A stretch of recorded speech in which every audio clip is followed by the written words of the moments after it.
Hello, I'm Andrew Smith from Treescape Certified Arborist. Welcome to this week's edition of the Green Review. We had such a good response to our last Mythbusters segment that we aired a couple weeks ago that we decided to come back and do part two for you.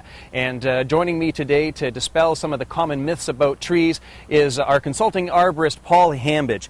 Now, Paul, one of the misperceptions that we have out there amongst our customers is that trees with heavy liens or trees that are very large are susceptible to falling over or failing in some regard. Is this necessarily true?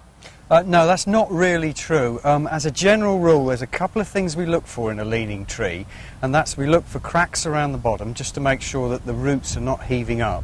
And if we look at the crown of the tree, we'll see that the tree recognises its leaning, if you like, and it tries to correct it, and the branches will tend to sweep up. That's a sure sign, if there's no cracks around the bottom as well, that the tree's corrected itself and it's attempting to grow straight.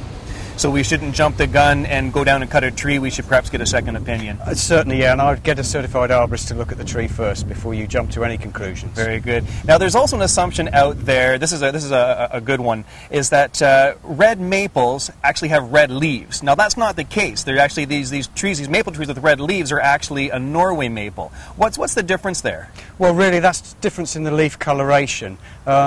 The actual red maple, or our Canadian red maple, has got red flowers, red twigs, and the leaves colour up red in the autumn, whereas the Norway maple has a coloration in the leaf that makes it red all year round. Now, another common myth that actually ends up costing people a lot of money in the long run is when people assume that planting a tree or being successful in planting a tree is as easy as digging a hole and simply sticking a tree in it. What's the truth to this? Well, no, I mean, and we've been over this ground before, I think, Andrew, is that it's just not as simple as that. There's preparation of the hole, there's digging the hole an awful lot bigger than the root ball of the tree to give it a good start in cultivated ground. We need to be watering our tree, we don't need to be fertilising it or pruning it at all in the first year. And we need to make sure that it's never stressed if at all possible. So that's helped with a good covering of mulch around the tree. So we have to take a good vested interest in our tree in order for it to succeed in the long run. Absolutely, just don't plant it and forget about it. It needs some tender loving care for many years. Very good. Now, another common call that we get are people just absolutely frantic that their tree is causing their foundation to crack or it's clogging up their pipes and drains and so forth. Can trees truly be the root cause of these things? Yeah, no, that's not necessarily the case. I think in terms of foundations, we know that about 80% of the tree roots are in the top 3 feet of the soil, and the foundations in most properties here in Peterborough will go down at least 4 feet. A good proportion of that 80% is then again in the top 8 inches of soil. So that we really don't need to worry about causing damage to foundations. As regards drains, trees don't cause drains to crack. They will exploit the crack when it's already there. So if we've got drains and they're cracked and they're leaking, the tree roots will then find out that leak because it usually fills with water. Very good.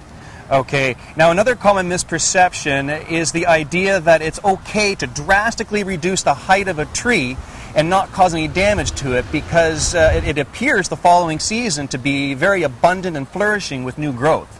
What's the truth to this? Well, that's exactly right, and that's really, it's a golden rule. You should never top trees, as we call it.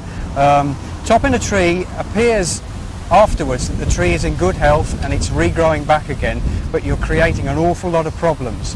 By removing more than about 25% of the live growth of the tree, you've caused the tree to be under real physical shock. That will then predispose it to pest and disease attack, and then it will cause it to push out some really lush regrowth. That regrowth will not be attached strongly to the tree, and that will break out in future years. So really, what you're getting is short-term gain and long-term pain.